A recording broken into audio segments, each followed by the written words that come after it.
Assalamu alaikum wa rahmatullahi wa barakatuh. Mahdi Tijani back with you. I'm going to be reacting to an Instagram Reels video that was sent to me today. There's a lot of lessons we can take from the following video I'm about to show you. I'm going to run through the whole video first, and then I'll provide commentary piece by piece. Before you do that, hit the like and hit the subscribe. I'm going to give you 20 seconds to do that.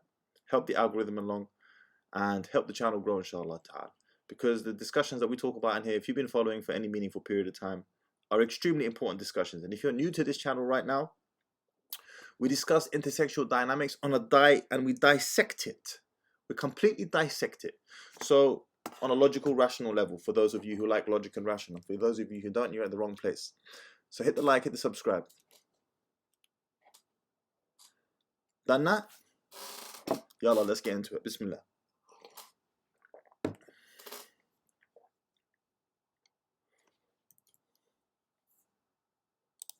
I can go insane, yeah. It's a thief in the night to come and grab you. And creep up inside you and consume you. A disease of the mind that can control you. It's too much for comfort. Oh boy. Flipping hell. Alright.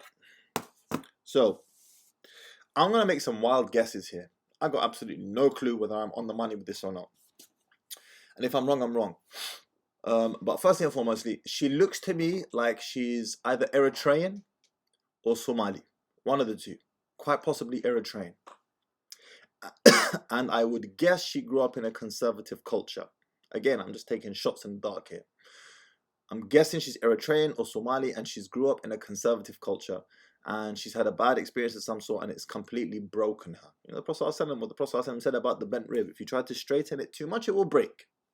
And I'm going to go for a couple of other videos she's got here. She's clearly been hurt badly by whatever it was that she went through. Because I'm going to show you another video in a second. It's going to blow your mind. But I want to break down each part of this video.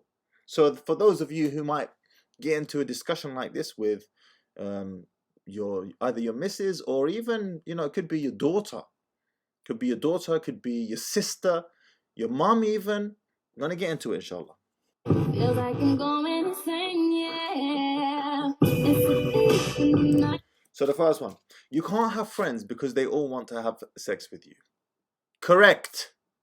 Absolutely 100% on the money. Listen, understand this, ladies. Men will lie to you whichever way they can to get sex from you. And men will remain your friend so long as you make it categorically clear to them that that's all there is. But they will stay there in the hope that one day they may be able to experience you, to taste you. And if you don't believe me, pull out your phone right now and send a text to one of your guy friends and write, "I'm horny. Do you want to F?" I dare you. I dare you. Half of you won't do it because you're scared of the response you will get. And the other half of you know deep down in your heart, if you send this to your guy friends, you know exactly what the response is going to be.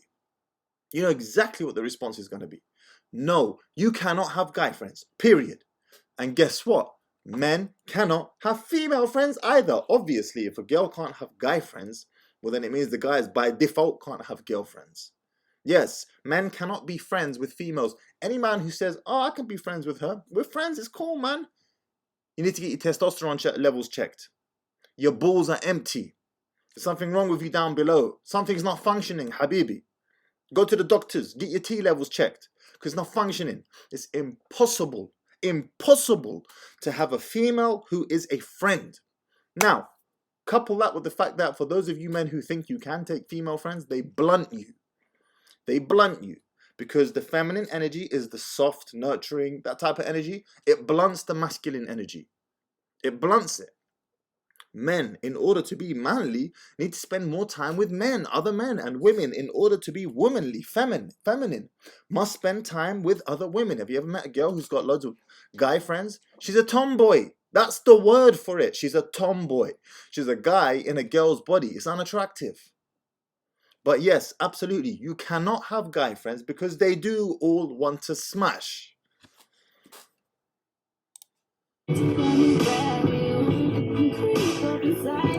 Okay, we're going to get to this. You can't hang with the girls at night because it's unsafe. What is the one existential fear of all women? Ask a woman, what's your greatest fear in life? Universally, you will get the same answer, the same resounding answer.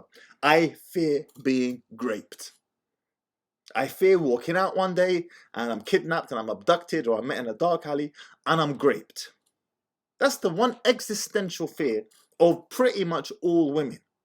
So when a man says to you, you can't hang around, whether it's with girls, it doesn't matter, at nighttime, he's telling you for your own benefit.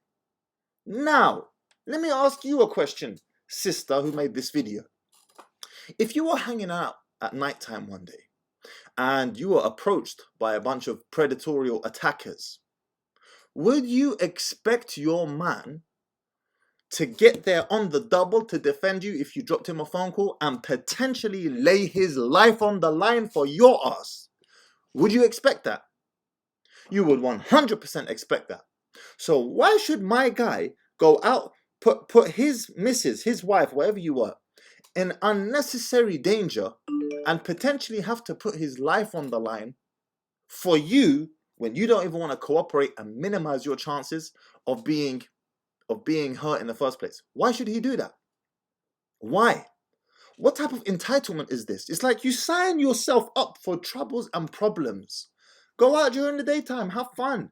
Do what you got to do in the daytime.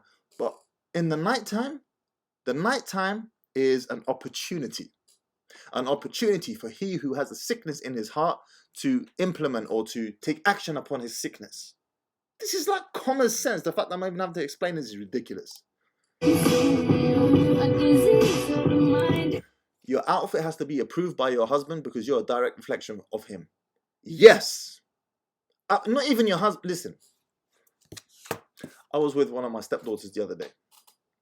And I said to her before I met her, I said to her, listen, when you're with me, I know you don't wear abaya and loose abaya all the time. But when you're with me, you wear loose abaya and you wear plain hijab and you wrap it properly as well. And her initial response was like, oh, you know, why are you forcing me and so on and so forth. I said to her, listen here, sweetheart. Me and you, we're walking on the street.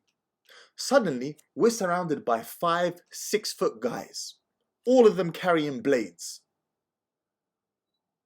A scuffle breaks out. Me and you are circled between these 5 guys. Suddenly, an opening presents itself. I have 2 options.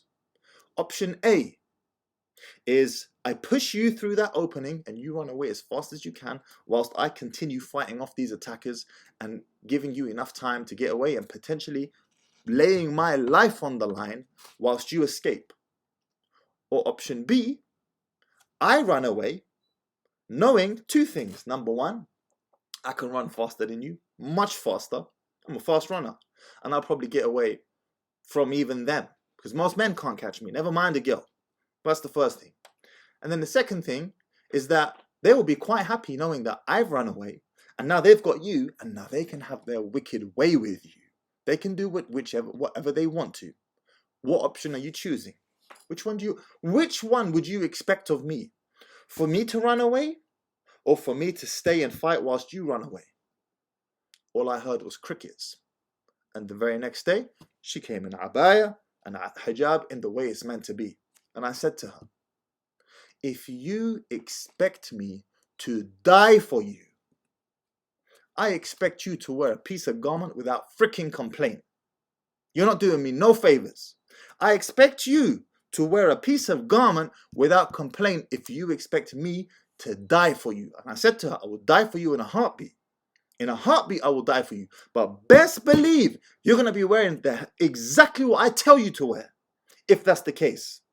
Gentlemen, you do not understand the value you must bring to the table as a man to be in the presence of another woman, whether she is your wife, your sister, your mother, it doesn't matter. It doesn't matter. The burden of performance is constantly upon you. You are expected to die for a woman if the need arises. And the vast majority of you would have no problem with that. But if that's going to be the case, you're going to be operating in my frame. I don't care if you're my wife, my daughter, my stepdaughter, it doesn't matter. Any woman who I choose to associate myself with is a direct reflection of me. There's no doubt about it. However she conducts herself, if I choose to associate myself with that, that is me telling the world in some shape or way or form that I approve. So when I allow one of my girls to dress in a particular way that is not befitting of a Muslim woman, or even my own wife for that matter, my wife gets it even harder for me, but it doesn't matter. I choose to associate myself with that in some way, shape, or form. I'm telling the world that I approve of this, or that I am too scared to lose the company of this individual, so I'm willing to let this slide. Bullshit. If you expect me to die for you, I expect you to cover for me. Sounds like a fair trade, doesn't it?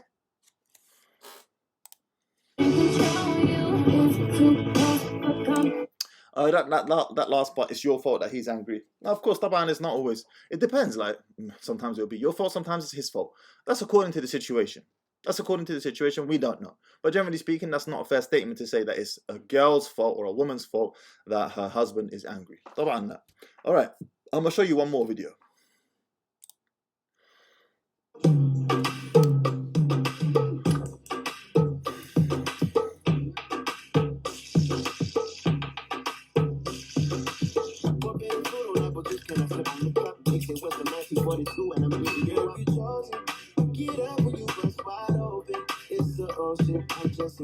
Alright, this is a great example of a broken woman. So we're going to go through it bit by bit. After surviving a narcissistic partner, I struggle in my relationship and I constantly test them. And I take every mistake seriously. Let me tell you something, gentlemen.